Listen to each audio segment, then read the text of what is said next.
Hello and welcome back to my channel. If you're new here, my name is Tasmin and I'm making videos about my life on the Azores archipelago, about sustainability and about my journey to become more sustainable, about gardening and sometimes also about books and things like that.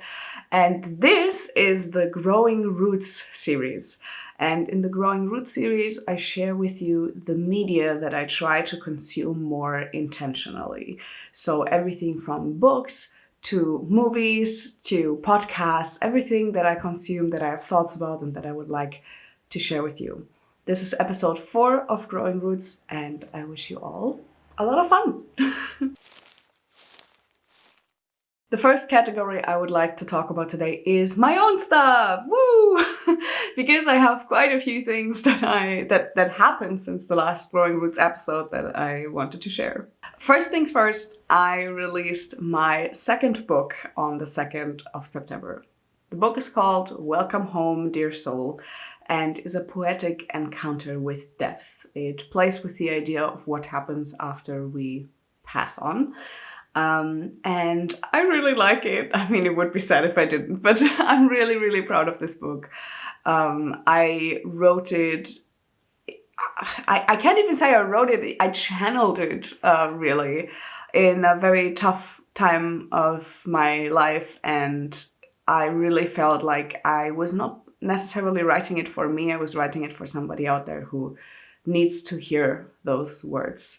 It is not poetry, but it is poetic. So it's like a mixture, if you will. And I hope you guys enjoy it. The second thing that also happened around the same time is the release of my first Skillshare class. It is a class for poetry writers or people who would like to get into poetry. It's poetry for beginners, how to write poetry that has an impact. And I'm super proud of it. It was a lot of work. Oh my god. But I really enjoy it and I'm super proud of how it turned out. It's currently even featured on the Skillshare site, which makes me so proud. It makes me so happy. So yeah, if you want to check that out, there's a link down in the description below. If you click on that link, you even get Skillshare for a trial time for free. So you can watch the class for free if you'd like. And yeah, if you want, check it out or check out Skillshare in general. They have some pretty cool classes over there. In the month of August, I also wrote 3 essays. One is I Am the Death of My Family, which is very personal and intimate and probably not everybody's cup of tea. Is Claiming Space Problematic, which talks about the topics of overpopulation, claiming space, land back, these kind of things. And the last essay I wrote is Cabbage Against Capitalism, Rethinking Labor in a Personal Sense. This talks about how we see labor and how we can move forward, rethinking how we see work. Another thing I did was redoing my entire website. I was not really happy with the website that I had. I made my website when I knew I had to become a freelancer, or when I knew the decision of becoming a freelancer was very likely for me. I made that in a rush and I was not happy with the website. It was so chaotic. Like you went on that page and you had no idea what I was about and what I did and who I was. But now I redid the website and I'm so happy with how it turned out. I'm so obsessed in how I did it. So if you'd like to check that out, I would be super honored if you would have a look. It also has like a support page where you can see how to support me or someone like me. And yeah, it's I'm just so happy with how the thing turned out. And if you are one of the readers here that are watching this, there's actually a new site on my website that is called the Reading List, where you see my all-time favorite books, because I've read a lot of books over the years and those are my absolute favorites. And you just see an overview of the covers. So if you like to check that out, that's for you. And last but not least, with my own stuff, was the Climathon that I hosted and created that was running throughout the entire month of September. That was a readathon all about nature and climate change, and I had a lot of fun. I made a vlog about it and I made a wrap-up about it. I will also leave the links, like with everything that I mentioned, down below. The next category is my all-time favorite category, and that is books. I have 2 books to talk about today, and the first book is To Be Taught If Fortunate by Becky Chambers. Becky Chambers is one of my all-time favorite authors. Like, she's one of my auto-buy authors. She has a new book and I'm like, yes, I want that, thank you. And she writes hopeful science fiction, which sounds weird if you haven't read any of her books, probably. And she's very beloved. Like, that's not like a secret tip. You probably have heard of Becky Chambers at some point because she's incredible and she deserves all the hype. Her books are so good. And To Be Taught If Fortunate is actually like a novella. It's very short. And I was very hesitant to pick it up because it was so short and I'm not a novella type of person. But then it was on sale, I think, as an ebook. And I was like, come on, it's Becky Chambers. Just give it a go. And then I read it and it's such a quick read because it's so short and because it's so gripping and well written, as per usual, with Becky Chambers. And it's just so good. And I loved it so much. It's like right up there with my favorite books of all time now. Like, you see that on the reading list of my website, actually. I love that book so much. It's, I don't want to talk too much about it because it is so short, but it is a hopeful future about exploration in space, even though climate change has happened. It's so wholesome and lovely, and still it also doesn't shy away from showing struggle. And yeah, I just love Becky Chambers. Read the book. The next book I want to talk about I already teased in my Climathon wrap-up, and that is Misadventure: My Wild Explorations in Science, Lava and Life by Jess Phoenix. This is a memoir by Jess Phoenix, who is, according to her Twitter bio, non-binary. Don't worry, pronouns are she, they, so I'm not misgendering. And she is an absolute badass. Jess Phoenix is an absolute badass in the sense that she does a lot of research on volcanoes and a lot of incredible science and a lot of amazing expeditions. And she is queer and femme, and she went to a super formal event with a mohawk and a suit, and she's just so badass. But unfortunately, her personality that was shown in the book was absolutely horrendous.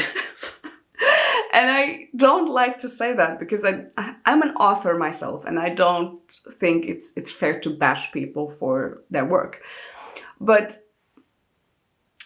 I just was so disappointed in the book because it was so problematic. The good things are obviously the cover. I mean, it's beautiful. And the topics of volcanoes. And she takes you with her on her science expeditions, where you get to see how scientists actually work and live in those environments when they are doing the expeditions and the science itself. So that was super interesting. But it had such a lack of so many things. First of all, it was lacking in science. Like, she used quite a few terms that if you're like a complete newbie to geology and volcanoes, you would sit there like, huh, what? But then again, she didn't go far enough because she just like scratched the surface of the whole volcano topic. Like, if somebody picks up this book, they're either completely new and just fascinated, or they're already deep into the topic and they want to know the science. They want to know what exactly you do. And she doesn't do that. Like, she doesn't go far enough. That's, I think, my general complaint with her entire book, that she didn't go far enough. She was also lacking in personality. I know that's a hard thing to say, but she stated a lot of very problematic things. She used a lot of the local issues where she was, because she was traveling around to like Peru, Ecuador, Hawaii. And she used some of the local issues just to enhance her own stories, but she never actually diving deep into the actual topic. She never like criticized what was behind that, and things like that. So she was also like ignoring a lot of the local researchers and so on and so forth. So there were a lot of problematic things in regards to that. Like her privilege was on show so many times without being even the slightest bit reflected. She is so privileged and she doesn't even know it and she thinks it's normal.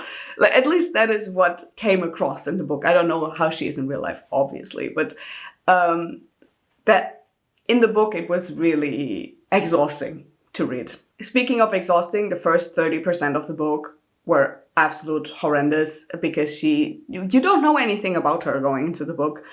And then you read 30% of the book where she's just talking about the Explorers Club and some old white dudes that have signed some papers of her that she's like fangirling over. And it's like, why? Why are you doing this? This is boring. I don't care. And why are you constantly talking about old white men being so amazing? Why don't you like try to uplift women in the field and queer people in the field? Like, you are a queer femme person. Why don't you take this opportunity to uplift your fellows that are struggling? And why are you yourself not talking about the struggles that you have to face as someone who is queer and femme in the field? Like, are you so privileged that you didn't have them? Or like, you know, like, I want to know more about these things. You had so many opportunities to talk about problematic things and about the field itself, and she just passed it all on. And since the book lacked in science, it was so heavy on the memoir part that it's like, if you then don't like the person or are just like missing the actual big topics and everything is like very surface level and very, oh, look at me, I'm so adventurous, then you don't really enjoy the book, you know? It was not that it was badly written and it's still an interesting thing and she's still a badass, but yeah. Let's just say I would never pick up another memoir by her, that's for sure. But if she would write a book about volcanoes, absolutely there for it.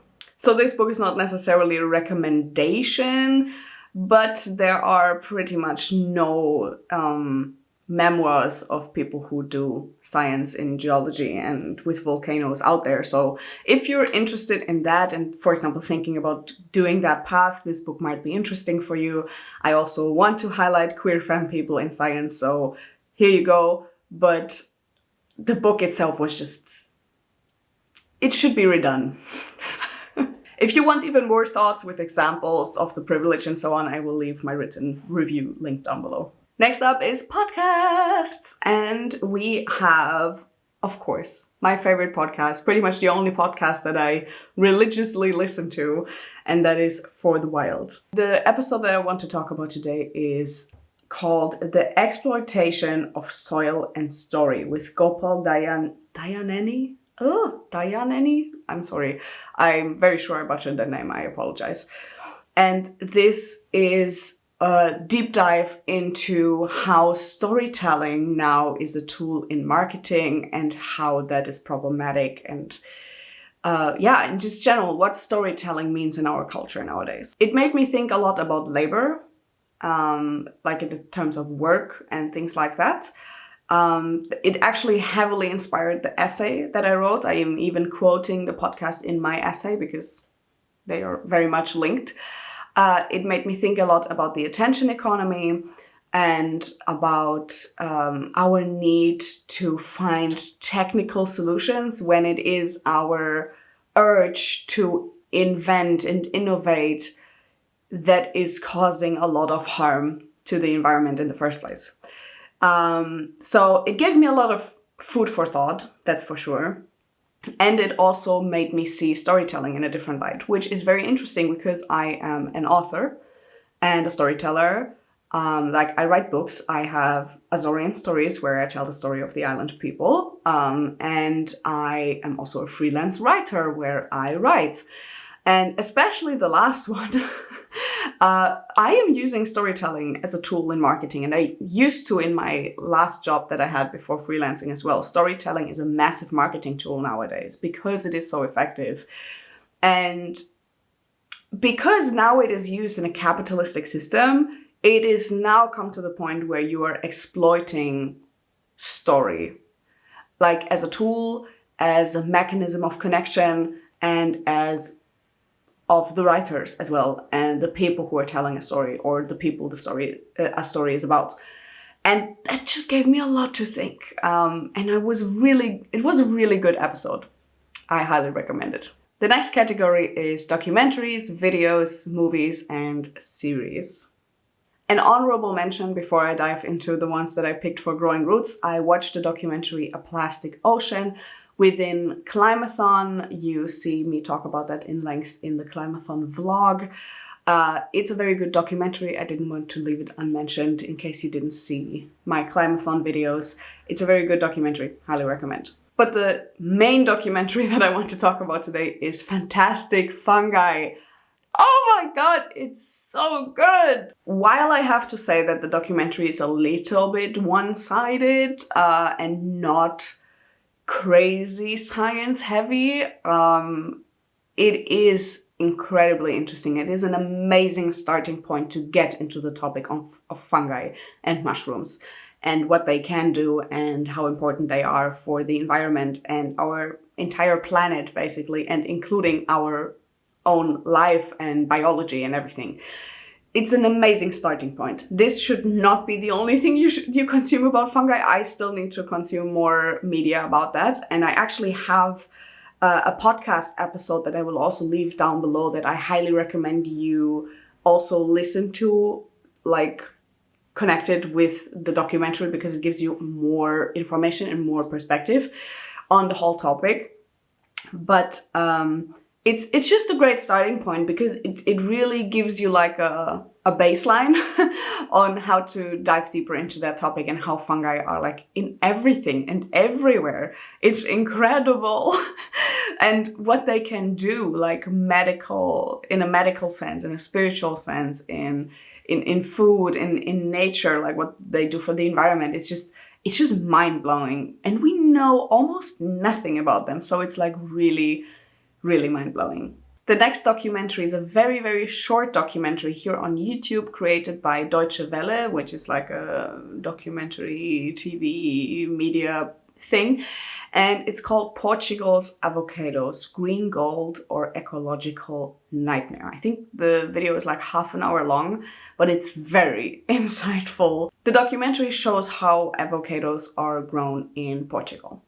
And I'm talking here about a European perspective for a second. Like when you are, for example, from Germany, where I'm from originally, avocados are never regional because they don't grow in the climate of Germany. So you always have to import them.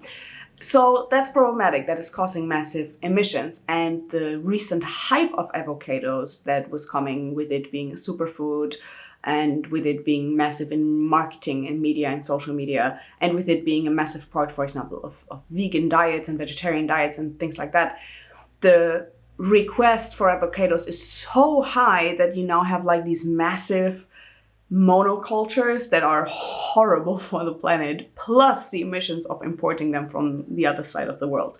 So of course now, when you're in Germany and you're in a supermarket and you see an avocado from Portugal, which is not that far away, it's still on the same continent as you think like, oh nice, this is sustainable. No. No matter if they are grown in Europe or not, most avocados that you can buy in a commercial setting in a supermarket are not sustainable at all. The documentary does a good job in showing how bad monocultures are, no matter what you grow, and why it is specifically problematic in Portugal is because Portugal is a very hot and dry country, especially in the south. They don't have a lot of water anyway because it gets so incredibly hot in the summer. And avocados are a very water-hungry plant. So if you pump out every last drop of water that you have in a region, you will end up having a desert. But at the same time, Portugal is a very poor country. They are like almost broke. Why that is?